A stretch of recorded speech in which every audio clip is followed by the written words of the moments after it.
अस्सलाम वालेकुम viewers, you are watching a dot Dua updates. मेरा नाम असद है। उम्मीद है आप सब खैरियत से होंगे। आज की वीडियो इंतहाई अहम है उनके लिए जो सऊदी अरब से वापस आए हुए हैं, पाकिस्तान, इंडिया या बांग्लादेश।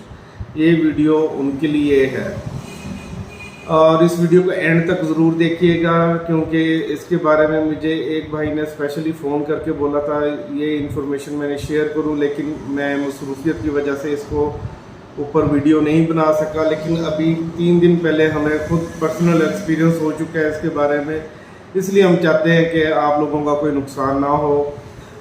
जो कुछ खबरें सोशल मीडिया पे या डिजिटल इस तरह यूट्यूब वगैरह पे जो आती हैं, उनकी जो है अब सदाकत इस वजह से नहीं रही, क्योंकि ये अब एक्सपीरियंस हमारे साथ हो चुका है, तो इसकी बेस पर हम ये वीडियो आपके लिए अपलोड कर रहे हैं। बात इस तरह है कि जो अफराद पाकिस्तानी, इंडियन या बांग्लादेशी स्पेशली जो ये वहाँ से वापस आए हैं सऊदी अरब से, किसी वजह से कैंसिल हुए हैं, उन पर पुलिस रिपोर्ट थी कि या कंपनी ने उनको निकाला किसी वजह से और वहाँ से जो है उनका हरूफ लगा है, या वो छुट्टी वापस आए हैं और 3 महीने के अंदर वापस नहीं गए, जब जो भी उनका ड्यूरेशन था छुट्टी का उस टाइम पे अगर वापस नहीं गए, तो ये जो वीडियो है उनके लिए है।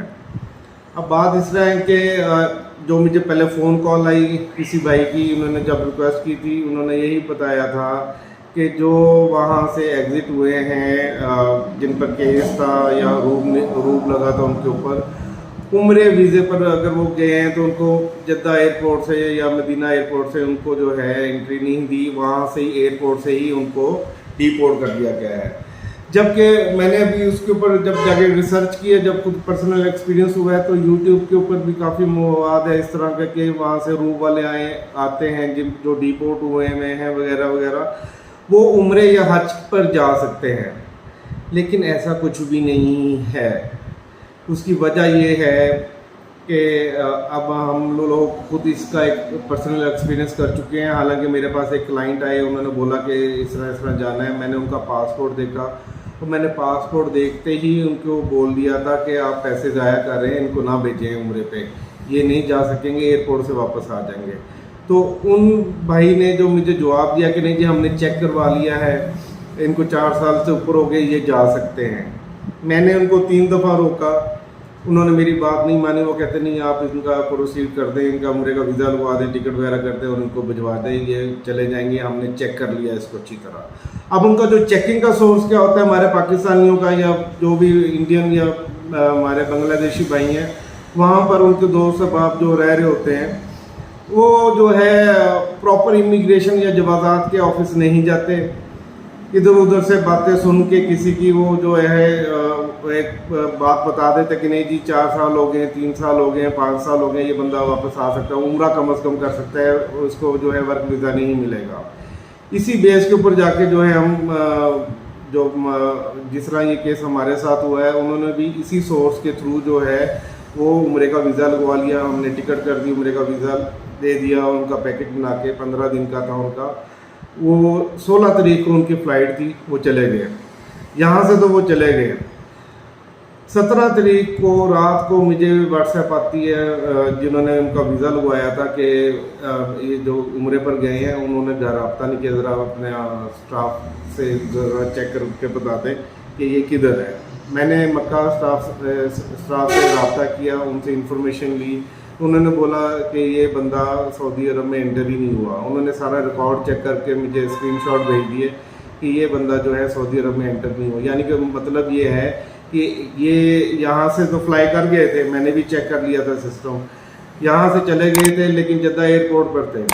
ज़ाहिर बात है जब तक इमिग्रेशन ना क्लियर करे तो सिस्टम अपडेट नहीं होता। वो बंदा सऊदी अरब के अंदर जो है एंट्री नहीं मिली होती, तो सिस्टम पे ये शो कर रहा होता है कि वो बंदा सऊदी अरब में नहीं आया। 18 तारीख को वो जो है सुबह सुबह घर पहुंच जाते हैं और फिर मुझे कॉल आती है कि जी वो तो वापस आ गए हैं। हालांकि उससे पहले मैं उनको इन्फॉर्म कर चुका होता हूँ कि मुझे लगता है कि उनको डिपोर्ट किया जाएगा, ये बंदा जो है वो वापस आ रहा है, वहाँ पर उसको एंट्री नहीं मिली। अब वो बंदा वापस आ गया पाकिस्तान। हुआ क्या हुआ ये कि हम जब बता रहे हैं कि क्लाइंट को डायरेक्ट के ये बंदा जो है उसको उम्रे की इजाज़त नहीं मिलनी, इनको एंट्री नहीं मिलनी, लेकिन उन्होंने हमारी बात नहीं सुनी। एक अनऑथोराइज सोर्स के थ्रू उन्होंने जो है तकरीबन 1,83,000 का पैकेज लिया था। ये सारे पैसे उनके ज़ाया हो गए, टिकट लग गई, वीज़ा लग गया, सारा कुछ हो गया, लेकिन वहाँ पर एंट्री नहीं मिली। जब वो बंदा वापस आया वो कहते जी वो पैसे, मैंने कहा पैसे कौन थे? मैंने कहा जिस टिकट पर गया वो आया गया, यूज़ हो गई। उसके अलावा मैंने कहा जो वीज़ा वगैरह लगा वो आपके पास है वीज़ा? कहते हम अगर इनको वहाँ से क्लियर करवा लें दोबारा भेज दें। मैंने कहा अव्वल तो उन्होंने करना नहीं, क्योंकि सऊदी अरब ने अपना सिस्टम कोरोना में 2 साल जो बंद रहा है सारा इमिग्रेशन वगैरह, उन्होंने अपना सारा सिस्टम अपडेट कर लिया है। जो भी बंदे वहाँ से आए हुए हैं सबको ब्लैक लिस्ट में डाला हुआ है। इसलिए उम्रे के ऊपर भी जो है आपका वीज़ा लग जाएगा, आपको एयरपोर्ट पे वहाँ पर इमिग्रेशन एंट्री नहीं देगी, एयरपोर्ट से ही डीपोर्ट कर देंगे। और ये जब डीपोर्ट होके आए हैं, अब उसमें होता क्या है, आप जितने दिन वहाँ पर एयरपोर्ट पर रुकते हैं वहाँ पर आपको खाना वगैरह दिया जाता है। फिर वही इमिग्रेशन या सऊदीया का जो सिस्टम है उसी एयरलाइन को कह के आपकी टिकट वगैरह जो अर्ली फ्लाइट होती है वो चेंज करवाती है और उसके अंदर आपको वापस ट्रैवल करवाते हैं वो वहाँ से। जब बंदे वापस अपने मुल्क के एयरपोर्ट पर पहुँचते हैं, उसका जो एक्सपेंडिचर वहाँ पे हुआ होता है खाने का, टिकट चेंज का, वो यहाँ पर पाकिस्तान पर तो जो FIA वाले हैं वो उसकी डिमांड करते हैं कि आप हमें इतने पैसे दें, ये आप पर वहाँ पर खर्च हुए हैं और अपना पासपोर्ट ले जाएं। वो पासपोर्ट होल्ड कर लेते हैं और आपको जो है आपसे पैसे लेके आपका पासपोर्ट भी जो है वो वापस किया जाता है। यानी कि एक तो उम्रे का जितने पैकेज का आप नुकसान कर लिया सो कर लिया। अगला नुकसान आपको ये होता है कि जितने दिन रुके हैं एयरपोर्ट पर जो आपको खाना वगैरह दिया गया है वो, और उसके अलावा जो टिकट चेंज के चार्जेस जो होते हैं वो आपसे आप यहाँ पर वो वसूल किए जाते हैं। इसलिए जो हमारे पाकिस्तानी, इंडियन, बंगाली भाई वहाँ से किसी वजह से हरूब होके आए हुए हैं, उनके ऊपर बैन है किसी भी वजह से, वो उम्रे पर नहीं जा सकते। फ़िलहाल उनको उम्रे का वीज़ा मिल जाएगा, टिकट हो जाएगी, पैकेज बुक हो जाएगा, लेकिन जद्दा एयरपोर्ट, मदीना एयरपोर्ट, सऊदीया के किसी एयरपोर्ट से उनको एंट्री नहीं मिलेगी और उनको वहाँ से डीपोर्ट किया जाएगा पहली जो फ़्लाइट अवेलेबल होगी उसके ऊपर। और उस फ्लाइट का और जितने दिन वहाँ पर रुके हैं उसका ख़र्चा भी उसी बंदे को पे करना पड़ेगा जब वो वापस इंडिया, पाकिस्तान या बांग्लादेश वापस आता है। इसलिए इस वीडियो को जो है थोड़ा सीरियस लें। अगर आप लोगों ने अपना जो है स्टेटस चेक करवाना है सऊदी अरब के अंदर, जवाज़ात के ऑफिस में प्रॉपर तरीके से चेक करवाएं, वहाँ से कंफर्मेशन लें, अपना सिस्टम को क्लियर करवाएं। अगर आपका नाम ब्लैक लिस्ट में है उसको क्लियर करवाएं। अगर नहीं होता तो उम्रे पर तो बंदे वापस डिपोर्ट हो रहे हैं। अगर आपका हज का भी प्लान बन जाता है इन केस, तो हज पे तो अच्छा खासा खर्चा आता है। तो ये ना हो कि हज के वीज़े पर आप जा रहे हो और वहाँ से आपको वो डिपोर्ट कर रहे हैं। तो ये इन्फॉर्मेशन थी आप लोगों के लिए, इसलिए एहतियात करें। और उम्रे के लिए अगर जाना है पहले अपना सिस्टम वहाँ से जवाज़ात से क्लियर करवाएं उसको।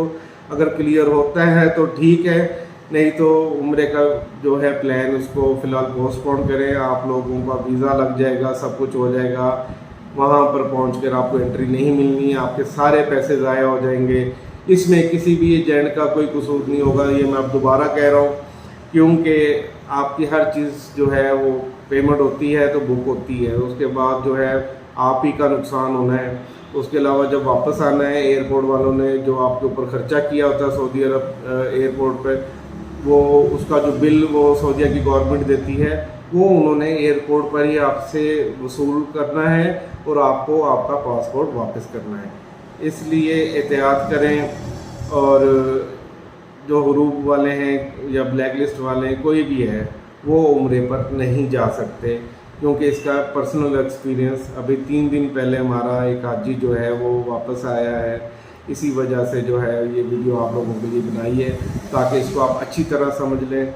आपको काफ़ी वीडियोस मिलेंगी यूट्यूब पर या सोशल मीडिया पर कि वो सिर्फ एक उनकी अखबार की खबर को जो है वो आपको आप तक पहुंचाया जा रहा है। प्रैक्टिकली ऐसा नहीं है।